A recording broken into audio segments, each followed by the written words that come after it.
Hello students, this is Faizan Mirza. We are discussing the topic of selection and evolution today. So what's happening in selection and evolution? There are some basic concepts that you discuss regarding selection and variation. What is variation?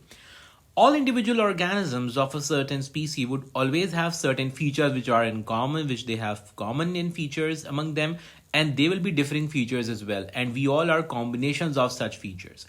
These combinations, they are all dictated by the genotype, the genes that we have, and these are the features which we name as traits. For example, height, intelligence, skin color, coat color, any kind of feature, any kind of trait that we have in the phenotype is dictated in the genotype, and the information is stored on the genes in our DNA. Variation comes because of two reasons. It could either be continuous variation or discontinuous variation. What is continuous variation? In continuous variation, there will be a range of phenotypes. It will be affected by environment, and the genes, they will show an additive effect, which means polygenes. And quantitative differences will be there, and different alleles of the same gene will have a strong phenotype effect. For example, if you take this graph here, you take frequency in population on the y-axis and intelligence, or for example skin color, on the x-axis, what do you see? You see a bell-shaped curve. A bell-shaped curve means that mean intelligence or mean skin color is most frequent in the population, whereas people with very low intelligence or very low skin color or very dark skin color, for example, they are very less in population. And people with very high, very strong skin color or very high intelligence, they are also very less in population, whereas the mean population is, or the maximum population is having the mean, or you can say the central value of this particular trait, which we are mentioning as continuous variation. Range of phenotype, this actually tells you range of phenotype, which means that this starting from this extreme to another extreme, and every component in between will be seen in the population. It will be affected by environment, as you know. For example, skin color, it is affected by sun exposure. Intelligence is affected by what kind of schooling or what kind of enriched environment you received when you were growing up. Genes, they show additive effect, which means that more genes you have for a certain trait, the stronger that trait would be.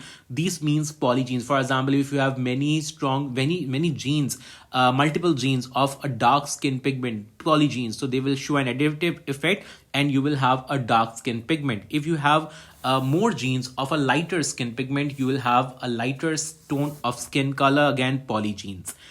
Quantitative differences can be seen. These can be quantitatively differentiated from one another.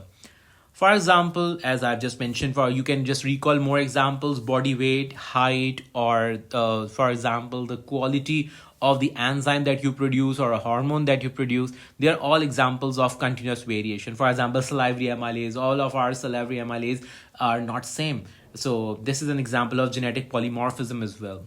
Discontinuous variation. What is discontinuous variation? In discontinuous variation, there are extremes of phenotype, which means that now the qualitative differences will be there, and it will not be affected by environmental conditions. There will be no additive effect, no polygenes here, and different alleles of the gene at the moment in this condition will have a drastic effect on the phenotype. Unlike here, in which the different alleles of the gene had smaller effect here they will have a drastic effect. For example, they are clear-cut phenotype. You take blood grouping here on the x-axis and the frequency in the population. You can see blood group A is in these many people, blood group B in these many, blood group AB in these, blood group O in these many. So this is a frequency. This is continuous. This is discontinuous variation. There is nothing like more A and less B. There is no like more B and a bit lesser of AB. Or these intermediates are not there. So there are blanks here. So this means that these are the extremes of phenotype. And there are qualitative differences. This is the quality, blood group A, blood group B. It's a quality that's present there. And if you have a blood group A allele or the gene is there, then you have the blood group A. So there is no additive effect there. You can't be a more blood group A and another is a lesser blood group A. Blood group A means blood group A. So not only blood group, coat color, or the type of proteins, these are examples of discontinuous variation. Is this significant? Is variation significant? Yes, it is very significant. Why? Because selection pressures, they exist are in the environment and they exert themselves on the variation factors. Organisms which are more suited to the environment are selected on the basis of the favorable traits that they possess. Their the selection pressures could either be coming from natural selection or from artificial selection, and organisms which are better adapted, they survive. We need to just view the definitions or keep the concept of gene pool and allele frequency in mind. What is gene pool? Gene pool means that all the genes and the different alleles which are present in an interbreeding population, it's considered the gene pool. For example, the gene pool of human beings or the Homo sapiens race, or the gene pool of, for example, the Bits and Bacteria, which is the peppered moth, or the gene pool of E. coli bacteria. So we this is interbreeding population we always talk about when we discussing the gene pool. Allele frequency is the commonness or the occurrence of any particular allele in a population, and these are the basis of evolution. Basis of variation. Why basis of variation? Why do we have variation occurring in the population? These points need to be kept in mind. Independent assortment of chromosomes and alleles occur during meiosis. We know, we have studied this previously as well. Crossing over which occurs between the chromatids when the bivalents pair up in meiosis is a strong reason why variation occurred. This random mating between organisms within the species again causes variation, random fertilization of gametes, and mutation. So these factors are the ones which are the basis of variation. Now the one which is of most interest here is mutation, because all the ones which we have discussed till now other than mutations are just reshuffling the existing alleles. They reshuffle the existing alleles, only the alleles which are already present, they get reshuffled. But with mutation, a new allele can form. A new allele can only form by the process of mutation, and there's no process other than mutation from which a new allele may form. What causes mutation? Occurrence of mutation is completely by chance. It occurs over time. A new allele which might form might be more suited to the environment, and this new allele can cause the previous allele to become less common in a population. There are certain facts regarding mutation. For instance, mostly the mutations which we encounter, they mostly are recessive. Most of them they result in diseases, or they result in a reduced functionality of that particular polypeptide or that particular trait. It occurs spontaneously. The effect of a mutation is not pronounced until many individuals of the population have had the same mutation, and obviously this needs hundreds of years. This doesn't occur over very short lifespan. Edward Mordrek was just a person who could hear, who had two heads. He could hear.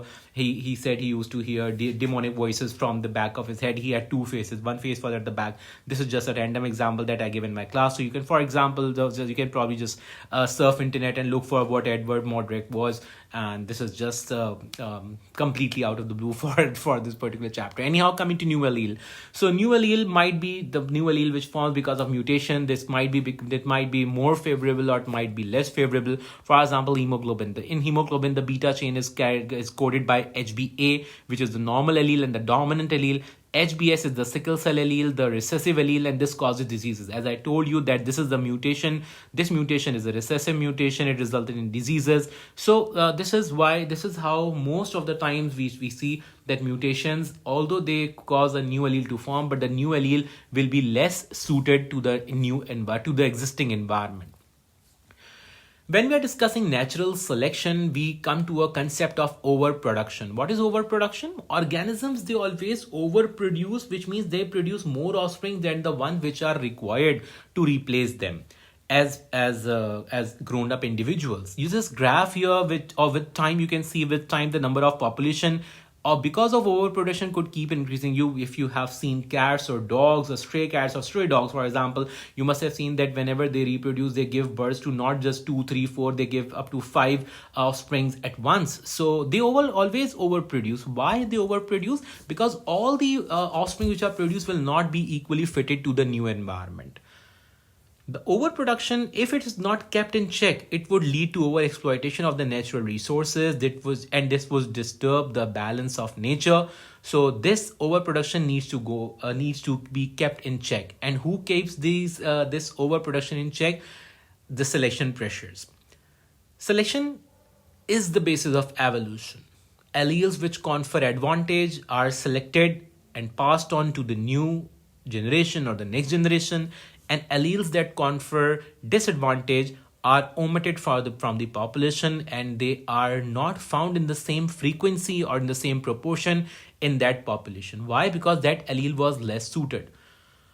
Organisms best adapted, hence the organisms which are best adapted, they survive and they only reach the reproducing age, and they reproduce and they pass on the good alleles or the alleles that confer advantage to the next generation. Selection pressures maintain this check and balance. As I told you, the check and balance regarding the overproduction, this is kept in check by selection pressures. The selection pressures could be biotic or abiotic. Biotic may include predation, infection, food sources. Abiotic include environmental conditions, shelter seeking, water availability, or even soil conditions, soil content, for example, when we are discussing plant. This kind of selection pressures, they are always existing in nature, and they prevent extinction because of over exploitation of resources is averted. Since over exploitation of resources will not occur, resources will always be there to support life, and extinction of life and life forms will be averted. This here example, this photograph, this photograph here shows to you a chaotic condition that occurred in Australia. This was in the mid to late 19th century. This is called as the rabbit drive. What actually happened when people from the British, they went to Australia, they just took 12 pair of rabbits with them to Australia. Till then, as Australia is a region, is an island which is surrounded by water. It does not have any access to land on its sides. So rabbits could not have gone there by themselves. So rabbits initially were not there. So these British people, they took rabbits with them, and the rabbits, they behaved as an alien species in that Australian peninsula. They found the low-lying vegetation to their benefit, and so much so that they started to reproduce, and they reproduce at such a high rate that it is said that the entire Australian peninsula was overrun by these rabbits. What was done to curb this situation? They then imported cats there, so the cats could eat away the rabbits. But again, cats also behaved as alien species, and when they behaved as alien species, these could not wipe out all the rabbits, because that cats, they feed only to a certain extent. They don't have like an infinite hunger for their food. So once they are filled, they stop eating. So these rabbits, they kept overproducing. So eventually these horsemen were then hired. They would just start shooting these rabbits on sight, and these rabbits, when they were being shot in this way, this is how they were being killed. But again, these drives were completely unsuccessful. How the rabbit population was brought back to normal? It was brought back to normal by myxomatosis. What was myxomatosis? Myxomatosis was a viral infection which spread throughout the population of rabbits in the Australian peninsula. And when this infection spread, it wiped out the rabbits which could not survive that infection, and only few rabbits which were naturally immune to this myxomatosis virus, they survived. So infection is a way in which nature it selects organisms which are more suited to the environment, and alien species or the invasive species are an alien species can become an invasive species. An invasive species basically means that the species, the natural you can say organisms here who were naturally present in Australian peninsula, the presence of the rabbits was a threat to them. So why? Because the rabbits and the organisms which are already present on the Australian peninsula at that time, they were all competing for the same limited resources which were available on the Australian peninsula. So the rabbits, they found the environment to their liking more, so they exploited that environment at a very fast pace, and they reproduce at a very high rate. And not only that, they were alien species, they behaved as invasive species. Invasive species one which is better adapted to a new environment. It was able to wipe out large number of vegetation and the number of crops and grasses there, and the results were disastrous. For these the drive that is being carried, for example, you can see these horsemen, these are hunting these rabbits in this way. This process called as culling. A cull is carried out. What's cull basically means? You select the organism which you need to kill, and you just select them and you kill them. For example, you must have seen culling occurring on the streets of Karachi for the stray dogs, but then some, because of some pressures from some environmentalists and people who are animal rights activists, they claim that no, this is not correct. So culling of dogs was later on it was stopped. So a cull is carried out to keep the number of organism in check. So overproduction, because the nature's balance have been disturbed. So just to keep this cull, they prevent this kind of imbalances. They try to restore it. They try to restore the balance. This is how lemming population fluctuates. This is known. The lemming population is known how the nature controls its population. So from, you can see 1946 to 1957, that's a very long time this study was carried out. The population size of lemming, you can see the population of lemming, it increases. It starts from here. So the lemming grows, its population grows, it reaches a maximum point. When the lemmings are so high in number, the vegetation that they feed, they run out of it. They do not have enough resources available to survive. So they don't have enough to feed, they start to die. When they start to die, their number decline, and over this time, the vegetation that they were growing, that they were feeding on, it gets a chance to grow. So when it gets a chance to grow, the vegetation then grows, and when the vegetation would have grown, they again start to overexploit nature. They start to reproduce again at a very high rate. They reach to a new population size over the next few years. Again, the food resources, they become a limiting factor. With limited food resources available, the lemming population declines again, and you can see that it keeps oscillating around the mean value. The same prey predator population can be seen between a lynx and a snowshoe here as well, and how they fluctuate. You can just see that the graph goes high, the other graph goes down. When this goes on a peak, the other goes down, and so on and so forth. The overproduction is kept in check by these ways in the nature.